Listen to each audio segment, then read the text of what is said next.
Hello and welcome back to another YouTube video. Today I've got a bit of a different video and I'm doing a Brazilian jaw care guide.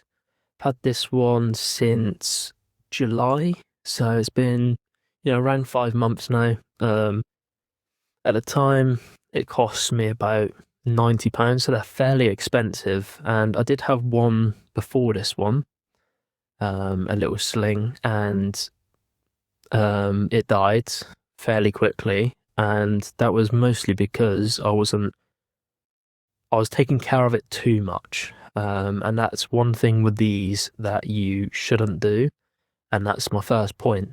You'd think for, an expensive tarantula, you sort of want to keep an eye on it a lot, give it a lot of water, a lot of food, make sure it's alive because you spend a lot of money on it. However, that's the wrong thing to do for this species. This one, I give a little spray of water in the enclosure, like on the sides, and sort of let it drip down. As you want to keep the substrate, relatively dry. So yeah, I just basically drip it, along the sides of the enclosure. It sort of drips down a little bit onto the substrate. I only do it on one side. I do that every 4 to 5 days. As they obviously need water, but they don't like their enclosure to, damp or wet. So this is like, you can see, is rather dry. So I do need to feed them and water them today, so I will do that. And I'll probably do this one in this video. Yeah, in terms of water and feeding, I feed them on fruit flies. This one's been in the freezer for like 5 minutes. Supposed to really put them in the fridge for probably about 15-20 minutes. But they'll be active in a minute. Sort of slows them down because they are fast, and there is a lot of them, especially when they have a lid like this. Sometimes they have like a hole with a bit of like foam in, so you take the foam out and they sort of come out instead of having to open the whole thing and then them coming out. Which this one doesn't have the foam, which is a bit annoying. I feel like they should all have that as a part. But yeah, so I chuck in a handful of fruit flies, probably like 4 fruit flies in total. I do that every 4 or 5 days for this one. So in terms of the actual enclosure, I gave it a bit of cork bark. So you want to do this with this species as it's sort of an arboreal, and they live in holes. And I've drilled. You can see a hole here. Hasn't made use of that one. There's a couple holes in the top, and it's made use of one of them. You can see it's well, you kind of can see it's like the outside of the web there. That's where it's done its trapdoor, and it's only recently just done this trapdoor. And before it was living, as you can see, in this web here. They do take some time to sort of, get used to everything, and stuff like that. So you'll probably find at the start that it will just sort of be at the top. It won't really make a trapdoor. And you need to give it the correct substrate and, I guess, material to do the trapdoor, especially depending on the size. I mean, if they're juvenile or adult, you can obviously chuck in a bit bigger substrate, and leaf litter is good. Crumble it up, and they can do it in like bigger pieces. Same with like moss. Moss is also good. So what I've done with this one is I crumbled up a bit of leaf litter, and like really fine, as fine as I could get it. A few chunks of like moss in there, which it has utilized a couple strands.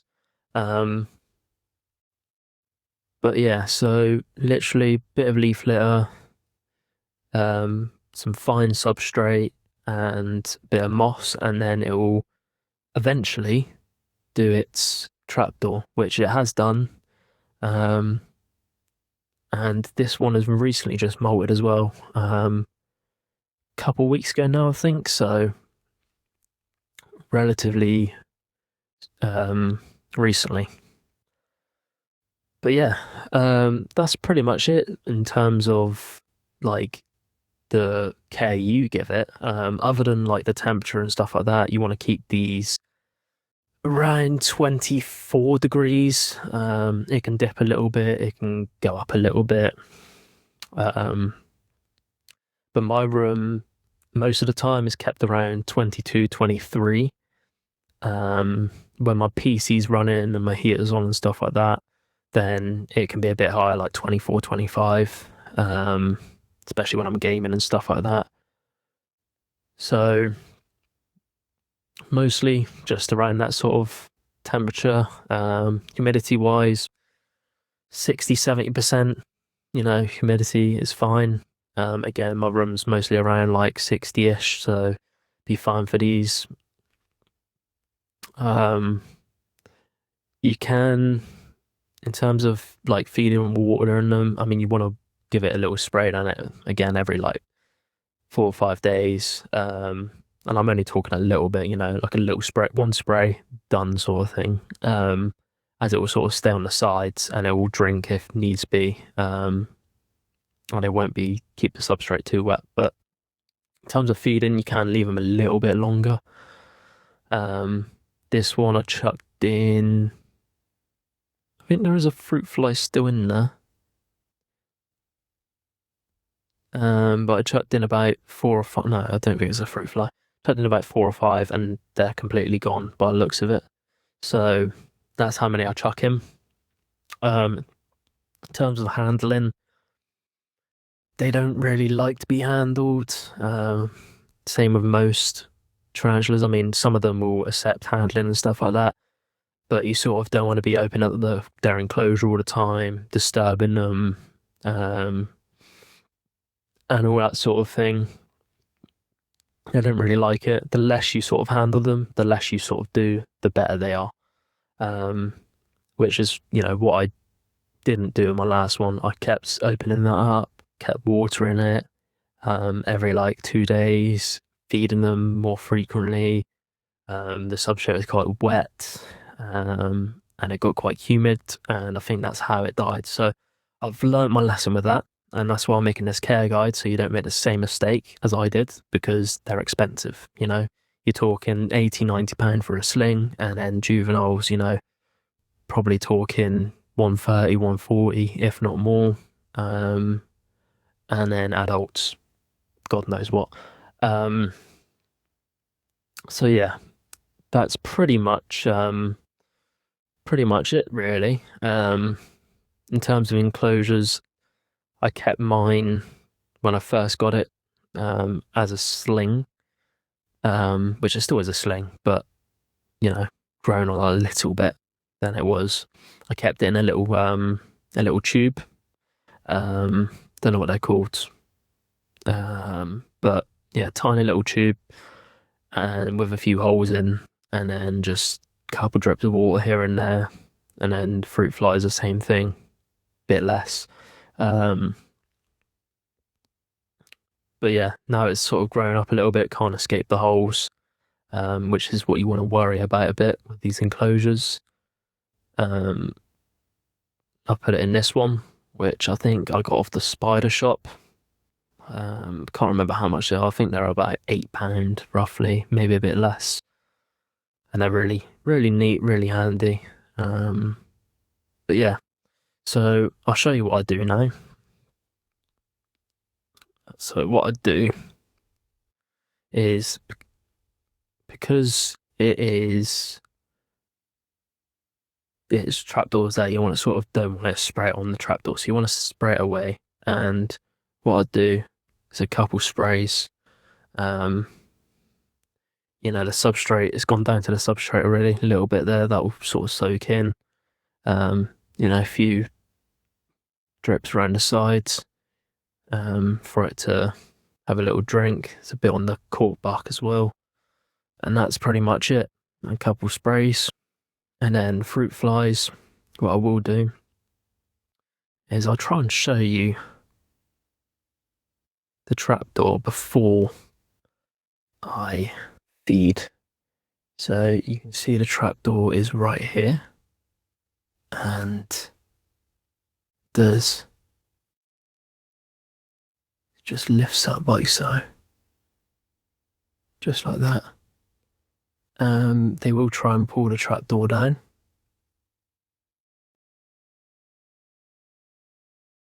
But I don't know whether you can see in that. There we are.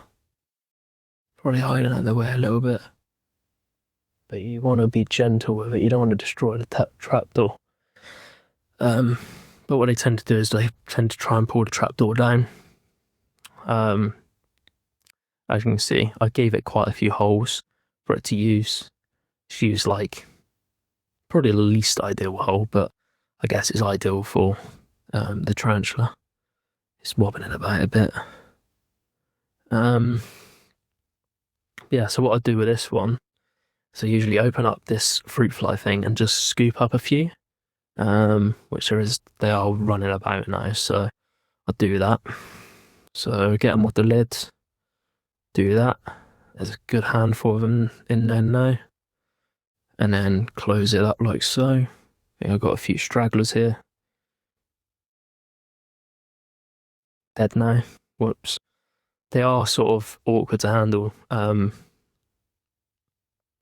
at this stage because you've got a few of them fruit flies. Fruit flies are just awkward. They're fast. That's why you put them in the fridge beforehand. But like if you're trying to capture them, you know, with your hand and with these, they just die so easily. Good thing is they don't really fly anywhere. So, you know, it's ideal really. But yeah, so there's a good few of them running about in there. By the looks of it, like 3 or 4. And then I'll just leave it be, and they'll come out the trapdoor eventually and go for the fruit flies, which I don't think you're gonna see here, but I might leave it a few seconds, see if there's any action. I think because I've just opened a trapdoor, might be a bit scared and not come out yet.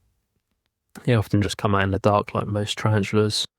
But as these get a bit bigger, you sort of, you know, you want to change the food, you know, go for like small crickets or roaches.